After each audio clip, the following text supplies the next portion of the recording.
But the drawdown, as Dave mentioned earlier, of silver stockpiles, but it's not just silver, man. Copper, all the base metals in London, the supplies are as low as they've been in, if ever. Um, and if China does actually open back up and you get that Chinese credit impulse going and this demand for physical metal, I don't want to make it sound like, oh, here's that stupid TF Metals guy again, all excited about next year. But next year really could be a rather pivotal year.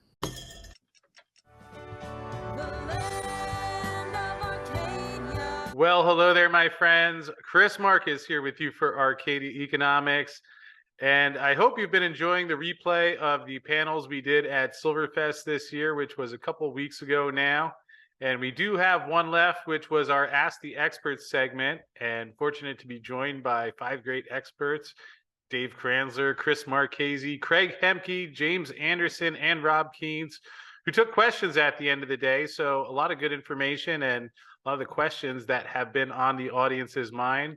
So this is the last one we'll be rebroadcasting from SilverFest. And with that said, here is our Ask the Experts panel. Back to SilverFest. It's been quite a fun day with a lot of great panels and interviews and guests. And we are up to the last one now before happy hour, which I think everyone's also looking forward to. Although we have Craig's getting it started early. So we have our last panel, which is the Ask the Experts segment. And I'm joined here by Chris Marchese of silverseek.com, Dave Kranzler of investmentresearchdynamics.com, Rob Keynes of goldsilverpros.com, Craig Hemke of tfmetals.com, and of course, James Anderson of sdbullion.com. And good to see all you guys here. And we have a lot of silver knowledge in the roundtable. So with that said, we're taking questions in the chat. And we have the first one coming in from Kevin Reed, who is curious why the metals have moved so much. Gold's up 3% over 2 days and 2% another. Silver had a couple of 2% days, a huge 8% day. Is this a direct result of the dollar index moving down to 108? I believe it's even lower than that. Yeah, I have it at 106 here. Craig, perhaps joining us for the session now, and I know you're sitting there looking at the dollar index each day and gold and silver reacting almost tick by tick based off of that. So I'm sure you have some thoughts on this one, and why don't you take that first question? I'll be happy to. That yes, it has a little bit to do with that, or maybe more than a little bit to do with that, but it's primarily a short squeeze. We've watched now. This is the 4th short squeeze in silver since really August, I think, was the first one. The largest one so far that we've seen in terms of dollar move. But it has happened 4 times now that the large spec, the hedge funds, if you want to call them that, on the COT report, have gotten massively short. And the banks are actually taking the other side on the COT report, the swap dealing banks. Again, what's a swap dealer? What's a swap, right? That's a futures contract or an option. Who deals them? The bullion banks. And so when you have a swap dealer, that's a bank trading desk. It's the 4th time the hedge funds have gotten short and those swap dealing banks have gotten long. Well, lo and behold, 4 times the banks have won. And why this is any different from the other way around that we're also used to, where price is going up and the hedge funds are getting long and the banks are getting short, and we all just sit around waiting for the rug to get pulled out from under them, and price cascades down, takes the elevator down. Is the same process in reverse of what we're seeing now. And so here's the 4th time this has happened. It was particularly big in gold. The hedge funds in gold got up to about 44,000 contracts net short as of 2 weeks ago. And man, did they get there. What's in a vice and get squeezed too. So the dollar moving up has helped to facilitate that. But what it's really been along the way is these hedge funds getting squeezed. And when you're short, you have to buy. You've got to buy back that position. That's a buy. And then if you go from there to be long, that's a second buy. So you get these really volatile spikes. And that's what we've seen. All right. Anybody like to add on to that? I think well said by Craig, but did anybody have any additional comments there? I mean, you gotta figure the lower CPI. I mean, everybody's looking around thinking the pivot will maybe come, at the end of the year or next first quarter. So you got to assume that some people are thinking, okay, well, let's get kind of ahead of this. That would be the other thing I was thinking. Alrighty. And James, I guess next question coming in would be well suited for you.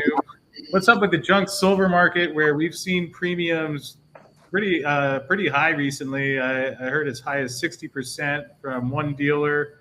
And perhaps in addition with that, you and I were talking a bit about junk silver last night, and I was wondering where it keeps coming from. If eventually we get to that supply, you had some good thoughts on that, so perhaps you could take it with those two questions. So the junk silver market right now, I think it's like at or beyond what it was in 2008 in terms of premium. And again, 2008 was a different scenario because we had banks collapsing. I think almost 30 U.S. domestic banks failed. I was on the phone talking to people. They were afraid of losing their savings or their checking accounts.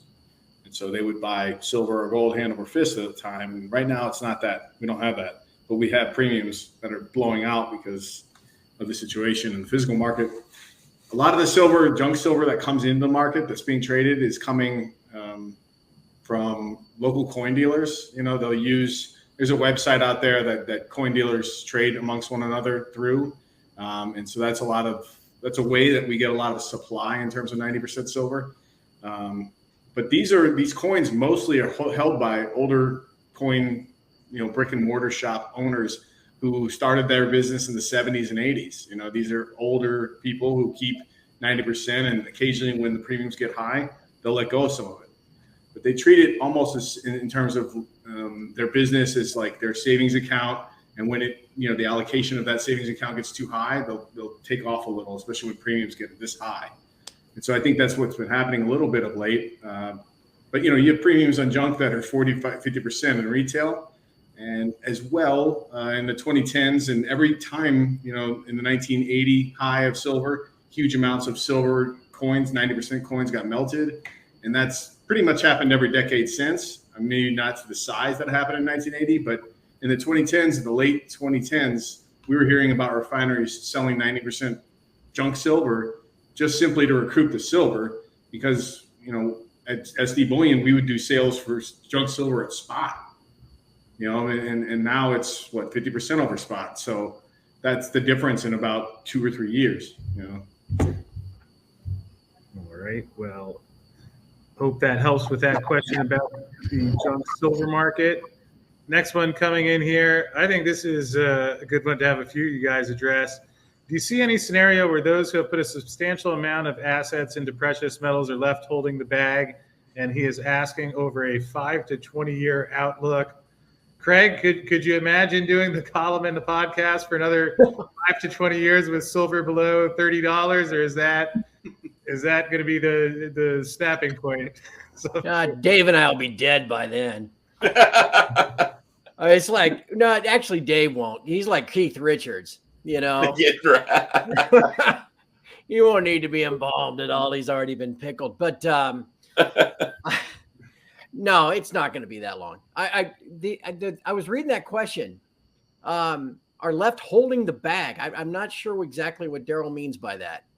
Left holding the bag, like I mean, like they haven't gone anywhere and we're all just kind of stuck in them. Is that? I think that's what he means. It underperforms everything else. Like the last, look, the last 5 to 20. No, I'm kidding. Sure. Anything is possible, of course, and not like I've never been wrong before. So yeah, sure. But I really hesitate to say this because I don't want to make it sound like, well, guess what? That guy's all excited about next year again. I thought this year was going to bring a pivot as soon as the S&P was down 20%. And I thought we'd get to July or so and the Fed would be forced to change course like they did in 2018. Obviously, it's taken a lot longer than I thought. But the drawdown, as Dave mentioned earlier, of silver stockpiles, but it's not just silver, man. Copper, all the base metals in London, the supplies are as low as they've been in, if ever. And if China does actually open back up and you get that Chinese credit impulse going and this demand for physical metal, again, I don't want to make it sound like, oh, here's that stupid TF Metals guy again, all excited about, next year. But next year really could be a rather pivotal year. And with so much attention now on scams and Ponzi's, and leverage and the stuff that's going on with that FTX is mind blowing. People groups, and let's call them precious metal vigilantes even, could really sink their teeth into the scam and the Ponzi of the unallocated digital derivative pricing scheme and really force some changes. So this has been a grueling year. We got a shot to get all the way back to even. But man, I think next year really might be a doozy. So do I see a scenario? Sure. But I don't think it's going to be another 5 to 20 years before the whole thing unravels and blows up in their faces. Chris, do you have any thoughts on that one? Yeah, I don't think there's any way we last 20 more years without shit hitting the fan. I mean, if we just look at what's going on now, look at what the UK had to do. We're in similar financial straits. I mean, nothing's been fixed since 2008. There's just more debt, more leverage. I think, precious metals are insurance, and we're seeing a house burn down, and we bought fire insurance on it. I really don't see a way that it's not going to work out, as gloomy and depressing as that sounds. Well, I tend to agree and think you're right there, because even though Powell keeps talking about fighting inflation, and he's kept raising interest rates, so that's certainly fair, yet the idea that we're going to be rolling into 2024, 2025, and you're at a 7% Fed's funds rate, and they're continuing to raise every quarter, seems a bit hard to imagine. And yeah, this isn't like the 80s. They can't pull a Volcker. There's just too much debt. There's too much leverage. It's kind of scary, to be honest, and you got to prepare yourself accordingly. Well, I do think that is going to be the case. 5 to 20 years with the same setup intact, that seems like a bit of a stretch. So hopefully that was helpful, Daryl. And now a familiar face. This is Michael. Craig, as you refer to him as that guy, Michael, this is the one who provides the charts every day. Great to see Michael getting some wide distribution with those great charts he makes on the COMEX and LBMA silver stats. So Michael would like to know everyone's thoughts on the idea being pushed that the ETFs are influencing paper prices through SLV and GLD prices and recent outflows.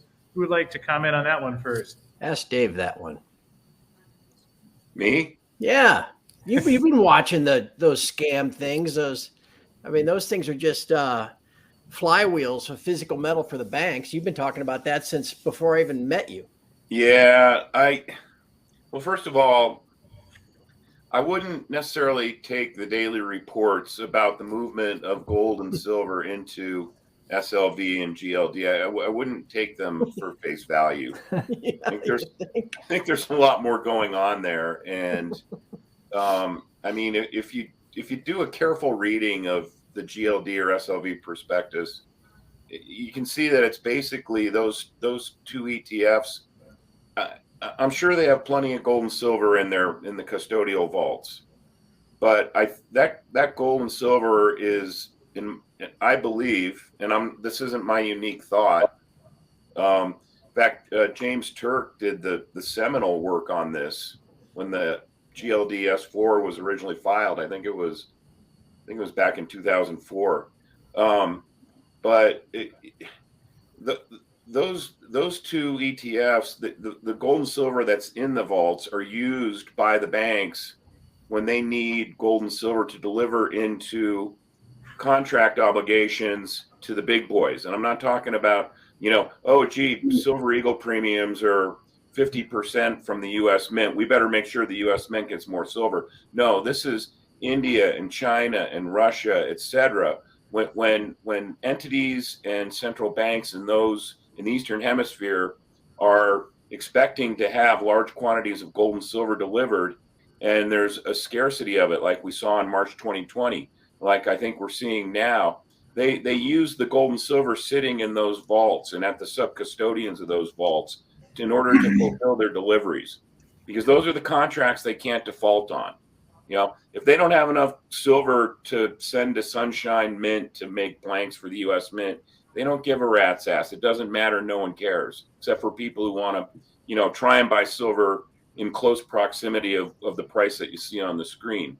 But the minute there's wind of a default into India, into China, into Turkey, whatever, that's when the gig is up, and you'll see gold and silver double and triple in a very short period of time. They short the shit out of it and turn in basket. You know, the authorized participant banks are the only ones that can redeem baskets of shares for physical. So they short the shit out of it, redeem the shares for physical metal, and they flywheel it out if they're short in other places like London. That's why they hold that shit in London, so that they can do that. And the idea is when price collapses, like the gold pool, when price collapses, then they can buy it back and cover those shorts. Yeah, why is there such a big short position in the SLV? It's definitely gold pool 2.0, but in like I guess a more transparent fashion. They're doing it right in front of everyone, taking advantage of unsecured shareholders who don't really pay much attention and just sell and cut and run when the price of gold or silver falls. I mean, if you look at SLV and GLD this year, just huge outflows. And that's really what's keeping the situation in spot, you know, kind of flat and a little bit up lately. But I mean, it's not been a great year for gold or silver, but all that physical is going out to India, out toward China, especially, you know, on the silver side with SLV. Next year, if you get a turnaround and the Western investors start buying back into these paper assets, we got to keep a good eye on SLV because, you know, in their prospectus, they claim if it's too hard to get, you know, bars or whatever, we don't have to do it. Sorry. You know, so keeping an eye on how much capital inflow comes and if they're actually buying bars, it'll be interesting to see because in 2011, I mean, there was a lot of net inflows into SLV at the time, and it did help spot price. So I'm assuming that at some point, once you get a little bit of momentum, you're going to have big inflows again in SLV and GLD. Well, I think those are some good thoughts. Hopefully that helps, Michael. Next question we have coming in. This is an interesting one. Would the government tax precious metals gains into oblivion after the financial crash? Obviously, while not having the fondest view of government and the taxation policy, I'm not sure that they would be able to target just a specific sector like that. And I'm getting a little back. I don't know if somebody else has the window open. Dave just thinks it's the LSD kicking in. I tend to think that would not be the case, but James, do you have any thoughts on that? Well, I mean, why do people care about what the tax rate is on precious metals? I mean, you're holding precious metals to preserve your wealth. So why would you be selling it? Yeah, I can see if the price goes up substantially, you know, you probably want to take some profits or whatever. But if you sell it privately, why would you have to be? Why would you be taxed on the gain? You sell it privately for cash. There's no record of it. Does that make sense? It does. And taxes on physical gold and silver are the least thing I worry about. Now, I am worried about, you know, big taxes on capital gains on the mining stocks, and that's there's nothing we can do about that. Yeah. It is what it is. I mean, if the market does what we all think it's going to do, you know, and you're smart enough to take profits at, you know, after a huge run up, I mean, I'd be happy to pay taxes on big gains, you know, in terms of my mining stocks, but I don't ever plan to pay taxes on my physical gold and silver. I'll either, you know, if I ever decide I want to convert it, I'll piece it out privately or I'll pass it on to my heirs. Yeah. That's probably, you know, we get asked, I'm sure all of us have been asked about confiscation. and what happened in the 1930s. This is far more likely than I don't think confiscation would ever fly in the 21st century, but this kind of political chicanery is far more concerning than that.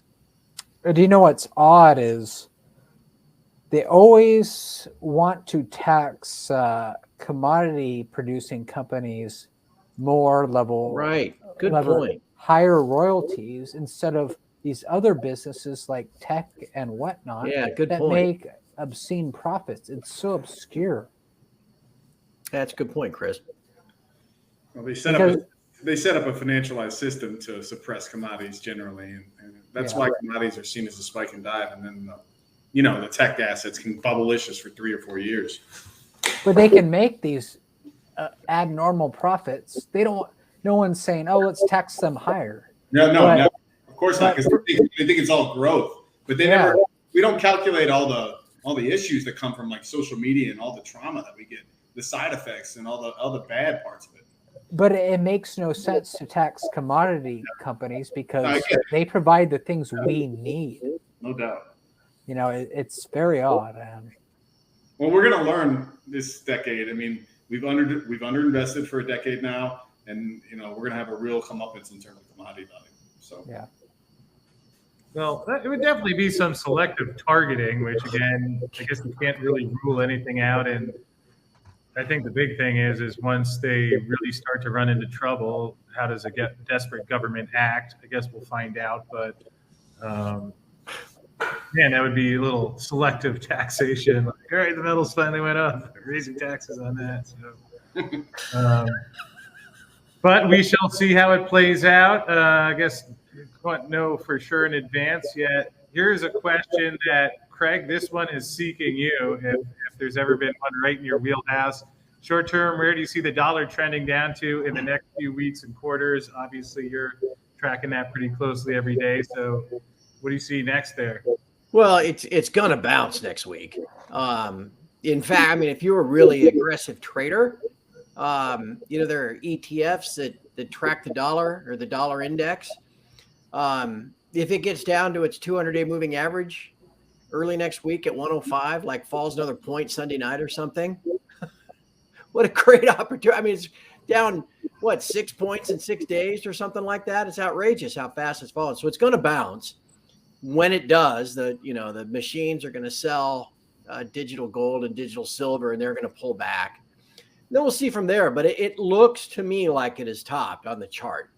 Now, was the chart always going to tell you what's going to happen next? No. But it certainly looks like it's topped. It could easily bounce again and make another lower high. But it appears to have topped. And I think in some regards, the Fed probably doesn't mind, in their little close, tight-knit circle. I'm sure crazy Kuroda, and Bailey at the Bank of England, they're probably pretty happy that the dollar's going down because their own currencies, the yen and the pound, were really getting the crap kicked out of them. So to me, at least for now, it looks like the dollar's topped. And if we can get that working generally in our favor, that's going to help us next year too. So that's at least what I think about that. Yeah, and I'll pull that chart back up here. Because... Craig, what do you think is going to happen to the dollar? We're seeing all these Middle Eastern Asian countries making side deals to transact and get rid of the petrodollar. And when those dollars come flooding back into the U.S., right? I mean, what I'm interested to know what your thinking is and the time frame maybe. That's always been all part of the long-term math of the deal, right? I mean, it's Econ 101, talking about oranges or, used cars or widgets or whatever. You get increasing supply and falling demand, and you get a lower price. Those curves reset on your chart. And that's all. And what is that? If you have alternatives to using the dollar in buying energy or in facilitating trade, then that's less demand. And while the supply is increasing, that brings you a lower price, a lower value. And so long term, that's extraordinarily bearish for the dollar. But in the short term, there's still, I've known Brent Johnson for a decade. And, for anybody listening that know who that is, he's a dollar milkshake guy. That's what he's been nailed stuck it. with. Yeah. And he's such a nice guy. And it's so funny to watch people try to dunk on him on Twitter now because the dollar's pulled back. But his theory is probably right, because the world's based on dollars, and there's all this debt in dollars, especially emerging market debt in dollars. And so when there's a shortage of dollars, the dollar goes up. What I'm talking more about it, and I think what your question is, Chris, is more about this kind of paradigm shifting stuff that is inevitable. And do you think that could be hyperinflationary because there's more dollars outside the U.S. than there is in? Absolutely, but it's probably not, like tomorrow, in the next weeks or quarters. I mean, that's still, this kind of new monetary paradigm thing. Now, of course, it can come any time. I think the I don't know what you want to call them, adversarial countries to the U.S. or, however you want to phrase them, but I think they've all figured out over the last 15 years since financial crisis that this current system is not their deal, and the U.S. proved it first weekend of March, when they confiscated Russia's foreign currency reserves and kicked them out of SWIFT. I mean, if you're China or anybody, India, you name it, you have to sit back and go, whoa, wait a second, time out here. We get sideways with them and that they're just going to exclude us from the global monetary system. Maybe we ought to come up with something different. Yep. And so, no doubt about it, Chris, you're absolutely right. I mean, that's though it could come at any time.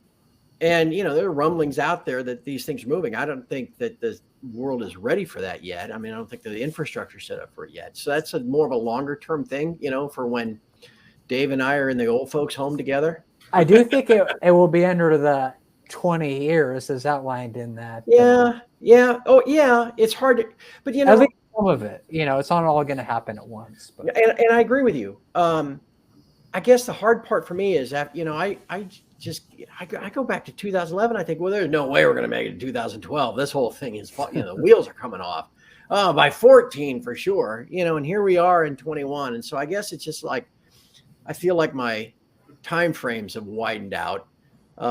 These things always go on a lot longer than they should. And right. The one thing that's the BIS is working on, actually the ability for countries to settle trading without having a U.S. dollar in the middle, and using essentially blockchain to do it. So that's happening, and that's been happening for years now. And it'd be hard for me to think they're not going to do a full court press in the next 2 or 3 years. And you're going to see a lot of dollar demand kind of fall out of that because countries won't have to have, they won't have to go out in the market and buy dollars in order to trade. They can just use their currency. So, and they'll have their own CBDC grid intra country. So they'll have a little more power and authority and leverage over their citizens. And that's right too. It's just what I'm reluctant to do is try to, it's like, it's the old stockbroker in me. The guy told me when I first got started, I mean, this is like decades ago, like 1990, you never want to use price and date in the same sentence. Of course not. Well, I think it's going to 25 by Christmas. No. I think it's going to 25. That you wanted to say. So you're setting yourself up for failure with that. That's exactly. Yeah, I mean, if you knew it, you wouldn't be. No one knows it. That's the point. Right. Right. You got a lot of nerve to say that. Right. But there's nothing wrong with understanding history and teaching yourself about macro. I was thinking today. I was out trying to rake some leaves and mow some leaves and all this kind of stuff, and I was thinking today about this O'Leary guy that from the Shark Tank show, O'Leary. Right? And how he just got his ass kicked in this FTX. I saw that clip. Yeah. And I thought to myself, people put these people up because they show up on TV, or whatever. They think these hedge fund guys are somehow, experts in everything. But really they're not. They're well connected so they can get their cash. And like any other salesman, I mean, if they project self-confidence and charisma, people do, hell, this guy knows what he's doing. They fall right in line. He didn't know jack. He just proved again he doesn't know anything. And so, I just, for any, maybe this be No, no. go on and on, but anybody watching us, Yeah. have faith in your own analysis. Yeah. You got to and the homework that you've done. Don't let, some dopey stockbroker, who doesn't know his ass from a hole in the ground try to tell you that, oh no, you don't want to own any of that gold. You got to own some, some managed account so I can make a 1% commission every year. Yeah. Do your own work. Trust your instincts. Okay. You're no dummy. And then you'll survive what's coming. That's what people have to do. And, just to sort of add on to that, I mean, we get accused a lot about being wrong about gold and silver, but we're not wrong about gold and silver. We have no ability to control what they do in the derivatives market to control the price of gold and silver. And I mean, it would be naive to think that that's not one of the, number one items on the agenda of Western governments and central banks, because that's what, to the extent that the dollar is the foundation of the global monetary system, the way that is maintained is by making sure that the price of gold and silver don't set off any alarm bells. Yeah. But it feels like right now, and again, I think I tie it back to what's going on with the condition of the physical supply and demand for gold and silver. It feels like, we're going to get a major thrust upward that's going to come from the physical market that they won't be able to control with derivatives. Exactly. It's, the government cares so much about gold and silver because the higher the prices, that shows faith being lost in the fiat money system, and I don't think everyone realizes that, when you say, oh, there's manipulation, you're like, oh, that's a conspiracy theory. It's not. They've been doing it for a long damn time. One thing needs to be shouted out real quick is just a prop to India this year. They've already broken their record in terms of silver demand, and they have 2 more months to go. I think when it's all said and done, they're going to blow through 300 million ounces pretty easily. And that's a third of the entire silver supply going to India. Are you kidding me? It's excellent. Yeah, it's great. Totally. Yeah, it's sure is a big chunk of silver they've been pulling in this year. And January, I think the October number came out just a couple of days ago, and it was also pretty big. Yeah, it was almost 29 million. I mean, you look at the chart, and you do the math, and you think 900 tons, it'll be like 29 million. So that breaks the 2015 record.